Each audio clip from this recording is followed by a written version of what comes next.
لو تناهيتم إلى سر الحياة وصنعتم كائنا حيا نرى.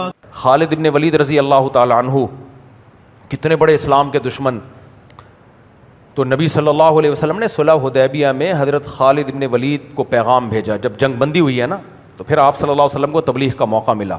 تو آپ نے خالد ابن ولید کو پیغام بھیجا کہ تم جیسا ذہین آدمی, اتنا زبردست سردار, تمہیں ابھی تک اسلام سمجھ میں نہیں آیا. تلوار کی طاقت سے نہیں مسلمان ہوئے. بدر میں کتنا نقصان پہنچایا گیا ان کو, پھر احد میں انہوں نے نقصان پہنچایا. لیکن جب نبی کا یہ جملہ سنا ہے تو جو غیرت مند آدمی ہے نا وہ ایسی چیز سن کے ہل جاتا ہے اندر سے. بغیرت کو چپل رکھ کے کھوپڑی پہ لگاؤ نا, اس کے گنجے سر پہ مارتے رہو, بغیرت ہلے گا نہیں.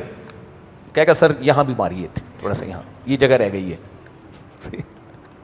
تبھی علماء نے بیان کیا ہے کہ جج جو ایک تو شرعی سزائیں ہیں وہ تو سب کے لیے برابر ہے, باقی تعزیر ہے. تعزیر کا مطلب یہ ہوتا ہے کہ جج اپنی ثوابدید پر سزا دے. ہدایہ اور جتنی بھی ہماری اسلامی فقہ کی کتابیں ان میں مسئلہ لکھا ہے, لوگ سن کے حیران ہوتے ہیں, لیکن یہ نیچر کے مطابق ہے. اسلامی عدالتوں میں ایسا ہی ہوتا تھا. اس میں یہ ہے کہ جج جب اپنی ثوابدید پر کسی کو تنبیہ کرے گا نا تو وہ تنبیہ ہر ایک کے لیے ایک جیسی نہیں ہوگی. اس میں دیکھا جائے گا اس کا اسٹیٹس ہے کیا, خاندانی ہے غیر خاندانی. کیونکہ جج کا مقصد سزا دینے سے یہ کہ یہ برائی چھوڑ دے. مثلا چرس میں پکڑا گیا ہیروئن کے کام میں, چرس کے کام میں. اب آج کل تو لا بن گئے ہیں نا, وہ تو الگ بات ہے. یہ اس وقت کی بات ہے جب لا ریٹن فارم میں نہیں تھا. جج کی ثوابدید پر ہے کہ کسی کی جیب سے چرس نکلی ہے تو کیا سزا دینی ہے. تو اس میں کتابوں میں لکھا ہے کہ ہر ایک کو ایک لاٹھی سے نہیں ہانکنا ہے. خاندانی آدمی ہے, پہلی دفعہ کوئی غلطی ہو گئی اس سے, تو انہوں نے لکھا کہ اس کو ڈانٹنا بھی کافی ہے. عدالت میں بلا کے صرف عدالت یہ بول دے نالائق, شرم نہیں آتی, یہ کافی ہے. کیونکہ وہ خاندانی ہے, زمین میں گڑ جائے گا کہ یار کورٹ میں بلا کے مجھے کسی نے گدھا کہہ دیا. وہ کہے گا میری توبہ جو آئندہ میں چرس ہیروئن کے چکر میں پڑھوں. بھائی مجھے جج کیا کہہ رہا ہے, گدھا. تو خاندانی آدمی کو وہ گدھا یا نالائق کا لفظ ایسے لگے گا جیسے کیٹو کی پہاڑی اس کے اوپر رکھ دی. اور جو فقہاء نے لکھا جو غیر خاندانی ہو نا, جج لا کے اس کو پبلک میں کیا لگائے گا, کوڑے. اس کو کوڑے ایسے لگیں گے جیسے کوئی گدگدیاں کر رہا ہے. آخر میں کہے گا شکریہ شکریہ, بہت دنوں سے میں نے کوڑے نہیں کھائے تھے لیکن اس دفعہ کچھ زیادہ ہو گئے جج صاحب, تو تھوڑا سا غور کروں گا کہ آئندہ یہ چرس کا بزنس کرنا مناسب رہے گا یا نہیں رہے گا. تو یہ ہوتا ہے جو عزت دار آدمی ہے اس کو تھوڑی سی بات آپ غیرت دلا دیں وہ زمین میں گڑ جاتا ہے. بے عزت لوگ ہوتے ہیں ان کو آپ گالیاں بھی دیتے رہو ان کو. جیسے مرزا غلام احمد قادیانی کو جتنی مرضی گالیاں دے دو, قادیانی کو غصہ نہیں آتا. ہمارے کلاس پہلے تو قادیانی ہمارے لڑکے نا اس کو مرزا غلام احمد قادیانی کو گالیاں دیتے رہتے تھے. ہم نے کہا تمہیں غصہ نہیں آتا؟ کہہ رہے ہم سن سن کے عادی ہو گئے, ہم سن سن کے عادی ہو گئے. خیر, تو اللہ تعالیٰ نے خالد ابن ولید عزت دار آدمی تھے نا, قریشی تھے, منافق تھوڑی تھے. تو تلوار سے لڑے جا رہے ہیں. نبی نے ایک پیغام بھیجا, یار تم تو سمجھدار آدمی ہو, تمہیں کیا ہو گیا؟ ایسا دل پہ اثر ہوا ہے نا, انسلٹ محسوس ہوئی اپنی کہ میں مسلمانوں کے جو لیڈر ہیں وہ مجھے کہہ رہے ہیں سمجھدار, اور میں پتھروں کی عبادت کروں جا کے ہیں. میں اپنے ہاتھ سے لات منات اور عزا کو ہم نے بنایا, میں سجدہ کروں. یار بات کیا ہے؟ بات تو بالکل ٹھیک ہے, ایک دم دل پہ جا کے لگی ہے کہ یار یہ کیا کر رہا ہوں میں. ایک طرف اتنا پیارا مذہب ہے, 5 ٹائم نماز پڑھواتا ہے, وضو کرواتا ہے, طہارت کرواتا ہے, رشتے جوڑنے کا حکم دیتا ہے, اور میں جا کے پھر وہی. اور بدر میں آ کے پہلے ان لوگوں نے شرابیں پی تھیں اور وہ باندیوں کو نچوایا تھا. ایک وہ کلچر ہے. ایک ہے یہ لوگ لڑائی سے پہلے سارے سردوں میں گرے ہوئے ہیں, دعائیں مانگ رہے ہیں اللہ سے. تو اپنی آنکھوں سے دیکھ چکے تھے نا سارے منظر. بس نبی کی یہ بات ان کے دل پہ اثر ہوئی, آ کے اسلام قبول کیا. اور پھر جس دن اسلام قبول کیا نبی نے تلوار ہاتھ میں تھما دی, کمانڈر بنا دیا. پھر دیکھو اسلام کے لیے لڑے کیسے ہیں. منافقوں کی طرح یہ نہیں کہ اب فیور لینے کے لیے مسلمان ہو گئے. جب کوئی جنگ ہو رہی ہے تو منافق کہتے تھے آپ جائیں, ہم یہاں بیٹھے ہیں. ان بیوتنا عورا, ہمارے گھر میں ایکچولی لیڈیز اکیلی ہیں تو کوئی نگرانی کرنے والے. یہ سارے عذر. ایک نے تو جب رومیوں سے لڑائی تھی, ایک منافق نے بولا ایکچولی اصل میں وہاں کی عورتیں اتنی حسین ہوتی ہیں کہ مجھے ڈر ہے کہ میں بد نظری کے فتنے میں نہ پڑ جاؤں, بد نظری کے فتنے میں نہ پڑ جاؤں.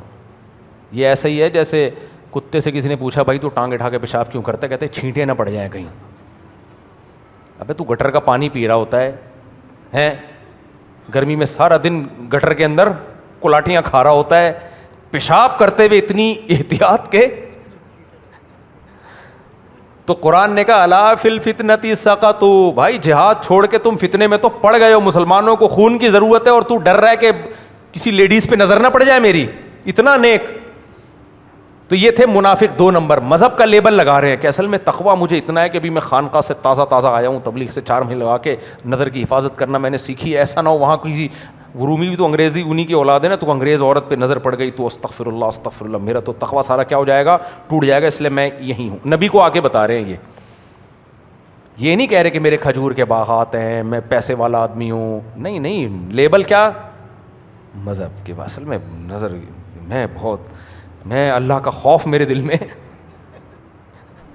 بہت زیادہ بہت خوف ہے اللہ کا. ہمارا ایک دوست تھا، اس کو پیر صاحب نے نظر کی حفاظت کا حکم دیا. بالکل صحیح حکم ہے، قرآن کا حکم ہے یہ پیر صاحب کا. کیا اللہ نے کہا ہے کہ مت دیکھو عورتوں کو، نظر کی حفاظت کرو. تو اس کو کہیں جاب لیس تھا، روزگار ہی نہیں مل رہا تھا اس کو ایک جگہ جاب ملی. اب ہر جگہ جاب میں لڑکیاں تو گھسی ہوئی ہیں آج کل.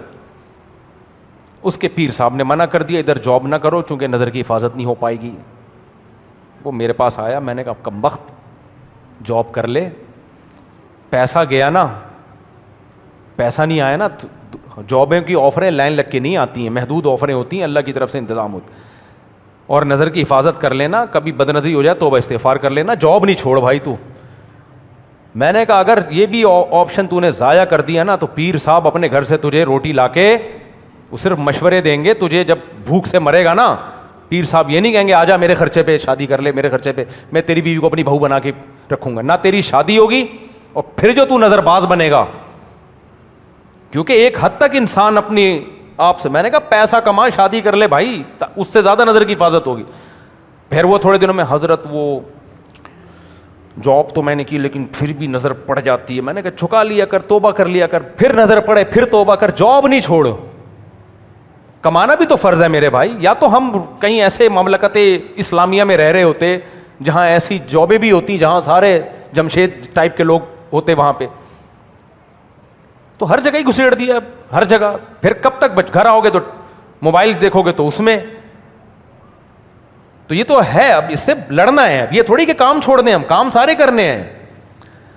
تو پھر وہ تھوڑے دن میں کہ حضرت وہ نظر، میں نے کہا پھر میرا اپنے آپ مزاج میں نے کہا ابھی میں یہ یہاں نہیں بول سکتا، میں یہ یہاں بتانے کا نہیں ہے. پھر جو میں نے اس کو بولا وہ کیا بولا وہ یہاں بتانے کا نہیں ہے.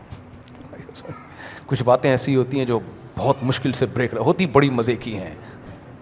اگر آپ اکیلے میں آتے نا پھر یہ واقعہ سنتے، آپ سے 50,000 روپے اس واقعے کے میں لیتا ہوں.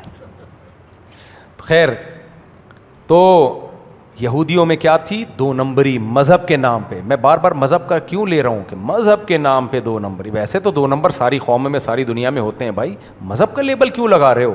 اللہ رسول کا لیبل کیوں لگا رہے ہو؟ آپ جو ہو وہ دکھو نا لوگوں کو. صحابہ کرام میں یہ منافقت بولو نہیں تھی. ایسا ساتھ دیا ہے، اف. جنگوں میں نبی کہہ رہے ہیں کہ مشکل لڑائی ہے، صحابی کہہ رہے ہیں یا رسول اللہ ہم بنی اسرائیل کی طرح نہیں ہیں کہ اذهب انت وربک فقاتلا انا ہاہنا قاعدون. آپ جائیں، آپ کا رب جائے، لڑیں، ہم یہیں بیٹھے. نہ آپ آگ میں چھلانگ لگانے کا حکم دیں گے تو ہم آگ میں چھلانگ لگا لیں گے. صحابہ کی محبت بھی خاندانی لوگوں کے دلوں میں ہوتی ہے، غیر خاندانی آدمی عیب تلاش کرتا ہے.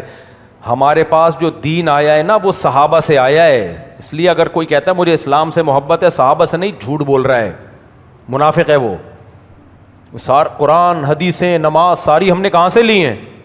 اس کا پہلا واسطہ تو صحابہ کرام ہے. تو اللہ نے اپنے آخری نبی کے لیے جس قوم کو سلیکٹ کیا وہ غیرت مند لوگ تھے. نمبر 2، کیریکٹر لیس نہیں تھے، جھوٹ کو برا سمجھتے تھے وہ.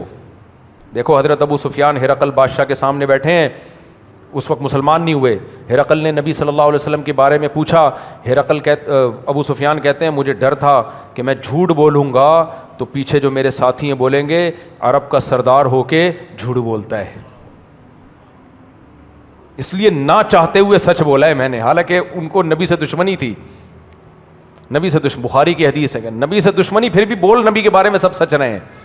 جب اس نے ایک آخری سوال پوچھا نا، بتاؤ وہ تم سے معاہدہ کر کے پورا کرتے ہیں یا نہیں کرتے؟ ابو سفیان نے کہا کہ میں نے کہا کہ ہاں معاہدے اب تک جتنے کیے ہیں پورے کیے ہیں. ابو سفیان کہتے ہیں ایک لفظ مجھے نبی کی مخالفت میں بولنے کو مل گیا, میں نے کہا یہ موقع نہیں چھوڑوں گا, وہ یہ ابھی بھی ہمارا ایک معاہدہ ہوا ہے, اس کا نہیں پتہ کیا ہوگا. وہ صلح حدیبیہ کا معاہدہ تھا. آئی بات سمجھ, کہتے خدا کی قسم مجھے اس کے علاوہ نبی کے خلاف بولنے کے لیے کوئی موقع ملا ہی نہیں. میں نے کہا چلو اتنا ہی بول دو نا, ابھی بھی ہوا ہے اس لیے کنفرم نہیں اب کیا ہوتا ہے, اب معاہدہ توڑتے ہیں کہ نہیں توڑتے یہ نہیں. اور ہرقل ہر بات پہ کہتا رہا کہ بھائی یہ تو ساری پیغمبروں والی علامتیں ہیں. تو ابو سفیان اور یہودی ہوتے, وہ سچ بولتے ہیں نا, تو پیچھے لوگ بولتے مروا دیا, سردار ہی 2 نمبر نکلا, سب بتا کے آ گیا. کیونکہ آپ پاکستان میں بھی کچھ ایسی قومیں جہاں جھوٹ فخر سمجھا جاتا ہے. آپ سچ بولیں سارے سب خلاف ہو جائیں گے آپ کے, جھوٹ بولے ماشاء اللہ یار. دکاندار سچ بولے بے وقوف آدمی, جھوٹ بولے بزنس اس کو بولتے ہیں, صحیح ہے نا. دیکھو خرابیاں ہر قوم میں ہوتی ہیں, ان خرابیوں پہ فخر 2 نمبر قومیں کرتی ہیں. صحابہ کرام جب اسلام نہیں لاتے خرابیاں ان میں بھی تھیں, فخر نہیں تھا. جھوٹ اس وقت بھی بولا گیا ہوگا, فخر نہیں تھا. فخر سچ پہ کرتے تھے, فخر ظالم کی مدد کرنے پہ, بہادری پہ فخر کرتے تھے, کنجوسی پہ فخر نہیں, بزدلی پہ فخر نہیں, سخاوت پہ فخر تھا, کنجوسی پہ فخر نہیں تھا. حاتم طائی اسی دور میں تو گزرے. تو یہ ساری کوالٹیز ان کے اندر تھیں, تبھی اللہ نے کہا کوئی بات نہیں, کوالٹیز ہیں, رخ غلط ہے, پیغمبر کو بھیجوں گا تو وہ رخ کیا ہو جائے گا صحیح, پھر پوری دنیا کا امام اب یہ قوم بنے گی. سمجھ میں آ رہی ہے بات کہ نہیں آ رہی ہے؟ ہوا و حرص والا دل بدل دے, میرا غفلت میں ڈوبا دل بدل دے.